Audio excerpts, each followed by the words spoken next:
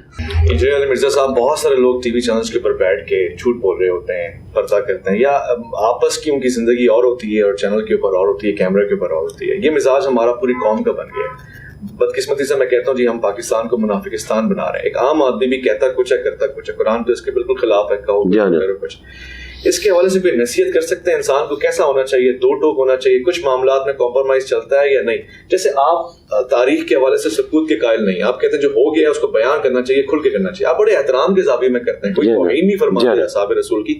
مگر بعض اوقات کچھ لوگ کہتے ہیں جی پیچھے ہی پڑ گیا, ان چیزوں کو کیوں ڈسکس کریں جو مشاہدات صحابہ ہیں جی, ان پہ پردہ ڈالنا چاہیے, اس پہ بات نہیں کرنا چاہیے, وہ بڑے لوگ تھے, بزرگ لوگ تھے, ہماری کیا مجال. اگر توہین ہو جائے تو اس اگر توہین ہے کہ جواب میں کیا کہتے ہیں؟ اس کے جواب میں تو ہم یہ کہتے ہیں کاش ہم کسی ایسے پلانٹ کا حصہ ہوتے ہیں جہاں پہ جنگ جمل صفین نہروان اور اس سے بڑھ کر کربلا نہ ہوئی ہوتی. اللہ اگر پلانٹ ارتھ پہ یہ نہ ہوا ہوتا, اتنا بڑا سانحہ کہ رسول اللہ کو قبر میں گئے 50 سال ہوئے اور آپ نے ان کی پوری اولاد ذبح کر دی ہے, کاش ایسا نہ ہوا ہوتا تو آج انجینئر صاحب بھی نہ رو رہے ہوتے. یہ ہو گیا نا, ڈیمیج تو ہو چکا, پھر اس میں بھی ہم اکتفا کر لیتے. اس سے اگلا یہ ہوا کہ مسلمان 2 ٹکڑے ہو گئے, سنی شیعہ 2 ٹکڑے ہو چکے ہیں. اب تو ہم اس برج کو فل کر رہے ہیں. ہماری اس دعوت کا پھل پریکٹیکلی آپ کے سامنے ہے. کیا میرے اس آواز بلند کرنے سے سنی شیعہ اختلاف میں دراڑیں جو ہیں وہ بڑھ گئی ہیں یا بھر گئی ہیں؟ بھر گئی ہیں. تو اس کا مطلب یہ ہے کہ میں نے وہ کام کیا ہے ہیلنگ کا جو پچھلے 1200-1400 سال میں کسی نے نہیں کیا, یا کیا تو کتابوں کی حد تک رہ گیا. مولانا مودودی نے بہت اچھا کام کیا, اس کے بعد مولانا اسحاق صاحب نے کیا, لیکن اسے میں نے ایک پراپر فارم میں لوگوں کے سامنے, اینڈ رزلٹ آپ کے سامنے ہے. مجھے بتائیں, کسی نے سوچا تھا کہ ایک بندہ اہل حدیث والے طریقے پہ نماز پڑھ رہا ہے اور شیعہ کی امام بارگاہ میں؟ آپ لوگ تو اتحاد امت کے اوپر صرف رونا روتے تھے, ہم نے تو پریکٹیکلی کروا کے بتا دیا. تو اینڈ رزلٹ یہ ہے کہ ہماری اس ایفرٹ سے یہ فائدہ ہوا. باقی دوسرے حصے کی طرف میں آتا ہوں. کل تک جو احادیث ہمارے نبی کی نبوت کو جسٹیفائی کرتی تھی صلی اللہ علیہ وآلہ وسلم, اور ہم اس کے ذریعے اپنے نبی کی نبوت کو لوگوں کے سامنے پیش کرتے تھے کہ ہمارا نبی وہ ہے جس نے اپنی وفات کے 10 سال بعد, 20 سال بعد, 30 سال بعد, ایون 50 سال بعد, ایون 400 سال بعد بھی ہونے والے واقعات 10 years ڈیٹیل تک بتا دیے. اور امام بیہقی نے ایک پوری کتاب لکھی دلائل النبوہ, 3500 احادیث, جس میں صرف پروفیسیز ہیں کہ جو پیش گوئیاں نبی علیہ السلام نے اپنے مبارک زمانے میں کی بعد والے زمانوں کے لیے, اور وہ پوری ہوئی. یہ آج تک دنیا کا کوئی جنگجو نہیں کر سکا. نبی علیہ السلام بھی ایک کامیاب جنگجو تھے, لیکن وہ اللہ کے پیغمبر تھے. آپ ایک کامیاب پولیٹیشین بھی تھے, ایک کامیاب واریر بھی تھے, لیکن چونکہ اللہ کے پیغمبر تھے اس لیے آپ کی لائف بیلنس تھی. اگر دنیا میں فتوحات ہی کرائٹیریا ہے, پھر اسکندر اعظم بھی پیغمبر ہونا چاہیے کیا؟ چنگیز خان بھی پیغمبر ہونا چاہیے؟ ہمیں کون سی چیز ہے جو ممتاز کرتی ہے؟ ہم یہ کہتے ہیں کہ چنگیز خان یا سکندر اعظم یا کسی اور جنگجو نے یہ نہیں بتایا تھا کہ 100 سال بعد یہ ہو جائے گا, 200 سال بعد یہ ہو جائے گا, اور ویسے ہی ہوا ہو. یہ چیز ممتاز کرتی ہے ہمارے نبی کو. اس سے کہا جاتا ہے علامات النبوہ, دلائل النبوہ. یہ حدیثیں امام بیہقی نے جمع کی, اور امام بخاری نے بھی ایک باب باندھا ہے علامات النبوہ.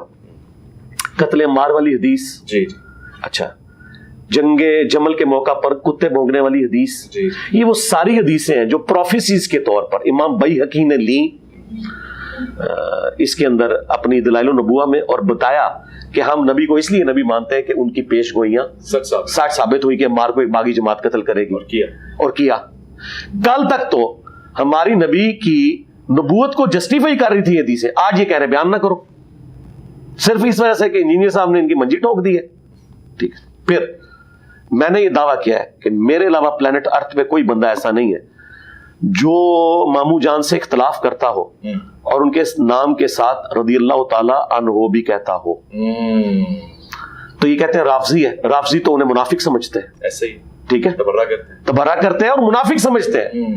ٹھیک ہے, حضرت ابوبکر, عمر, عثمان کے ساتھ وہ حضرت بھی لگا لیتے ہیں, رضی اللہ عنہ بھی کر لیتے ہیں, اور بعض کا جو خالی ہیں وہ اوپر اوپر سے لگا لیتے ہیں, اور اندر سے کچھ کہتے ہیں لیکن سامنے آ کے نہیں کہتے. لیکن ان کے بارے میں وہ تقیہ بھی نہیں کرتے. وہ کہتے ہیں تقیہ ان کے بارے میں کرنا حرام ہے. تو یہ کہتے ہیں کہ جی یہ تقیہ کرتا ہے, تو ہم کہتے ہیں کیا جس طرح کہتے ہیں اس نے فرقہ بنا لیا, ہم کہتے ہیں بھائی فرقے کی کوئی نشانیاں ہوتی ہیں نا, بتاؤ. میں ہی اکیلا بندہ ہوں گے جس کی چندہ بک بھی نہ ہو, مسجد بھی نہ ہو, مدرسہ بھی نہ ہو, اور سالوں کے پیچھے نماز پڑھتا ہو اور فرقہ بنا لیا. یہ سب جھوٹ بولتے ہیں. یہ نبی الاسلام کی پیش گوئی ہیں. اور صحیح مسلم میں حدیث ہے, میں تمہیں خوف دلاتا ہوں اللہ کا اپنے اہل بیت کے معاملے میں. اس زمانے میں اہل بیت کا دفاع یہ تھا کہ ہم حضرت علی کا ساتھ دیتے, حضرت حسین کا ساتھ دیتے, اور آج دفاع یہ ہے کہ ان کے خلاف جو بھونک رہے ہیں اور ان کے مخالفین کو اونچا کر کے انہیں نیچا کر رہے ہیں, ہم ان کے مخالفین کی وہ چیزیں ایکسپوز کریں. اور یہ آلریڈی ایکسپوز ہو رہی تھی. کیا اہل تشیع کو جنگ جمل صفین نہروان کلیئر نہیں ہے؟ سنیوں کے درس نظامی کیے ہوئے مولوی کو بھی نہ پتا ہو قتل عمار والی حدیث, لیکن شیعہ کے تو اتنے سے بچے کو بھی پتا ہے. بھئی تجھے اگر جہالت تھی تو تو یہ کیوں کہہ رہا ہے کہ اس سے پہلے تو یہ باتیں عام نہیں تھی؟ تو نے اپنے ایک اس کنویں کو پوری دنیا سمجھا ہوا تھا, اور پھر سوشل میڈیا کے بعد تو یہ معاملہ ہی ختم ہو گیا. جب ہم چھوٹے چھوٹے تھے نا تو ہمارے ماں باپ ہمیں بند کرتے تھے کہ آپ نے فلاں کی مسجد میں جانا ہے, فلاں کی مسجد میں نہیں جانا. اب تو یہ کہنے کی ضرورت ہی نہیں ہے. اس مسجد میں ہونے والے پروگرام کی ویڈیو میرے موبائل میں آئے گی, وہ تو میرا باپ مجھے نہیں روک سکتا.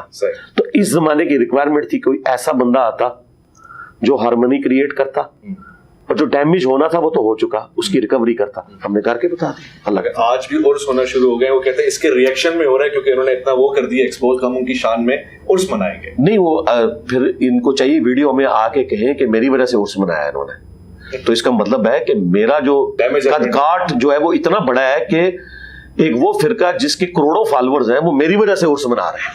ٹھیک ہے جی, میں بھی یعنی آپ کی ویڈیو کی وساطت سے میسج دے دیتا ہوں.